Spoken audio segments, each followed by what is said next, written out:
জীবনে আরেকটা জিনিস বোঝেন, আমাদের এই জীবনে অনেক কাজ করি আমরা।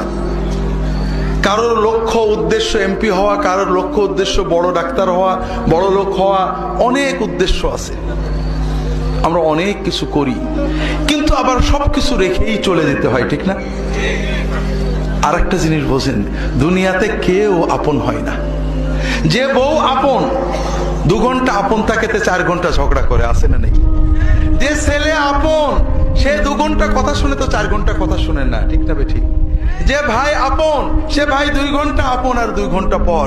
যে বাবা আপন, যে সবচেয়ে আপন মা আপন, সেও দেখা যাচ্ছে আরেক ভাইয়ের কথা শুনে পর হয়ে যায়, হয় না? হয় না হাজেরিন? দুনিয়াতে কেউ 16 আনা আপন হয় না।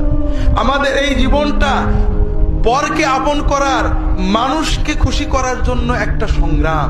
ছোটবেলায় বাবা মাকে খুশি করার চেষ্টা করেছি, পারিনি, কত মারছে, ঠিক না বেঠিক? বড় হয়ে বান্ধবীদের বন্ধুদের খুশি করার চেষ্টা করছি, থাকেনি, ঠিক না বেঠিক? বিয়ে করে বউকে স্বামীকে খুশি করার চেষ্টা করেছি, 16 আনা কখনোই হয়নি, ঠিক না বেঠিক? কর্মক্ষেত্রে, জীবনে, সব জায়গায় আমরা 12 আনা ব্যর্থ, যদি 4 আনা সফল হইও, ঠিক না বেঠিক? একজনই আছেন যাকে আপন করলে তিনি কখনো পর হন না। তিনি কে? আল্লাহকে আপন করতে পারলে সব সময় আল্লাহকে সাথে পাবেন।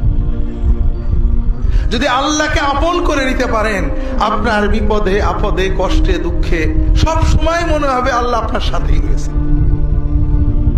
যে বেদনা কারোর কাছে বলা যায় না, বউয়ের কাছে বলা যায় না, মায়ের কাছে বলা যায় না, যে আনন্দে কাউকে শরীক করা যায় না, যদি আল্লাহকে আপন করতে পারেন, সেই আনন্দে আল্লাহকে শরীক করতে পারবেন, সেই বেদনার কথা আল্লাহর কাছে বলে বুকটাকে হালকা করতে পারবেন।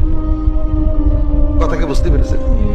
কাজেই ভাইয়েরা, আসেন না সবাই নিয়ত করি যে এত সহজ কাজ আমরা নিয়ত করলাম, আল্লাহ আমার বাকি জীবন যতটুকু আছে, 1 দিন হোক আর 100 বছর হোক, আমি তোমার ওলি হওয়ার চেষ্টা করব।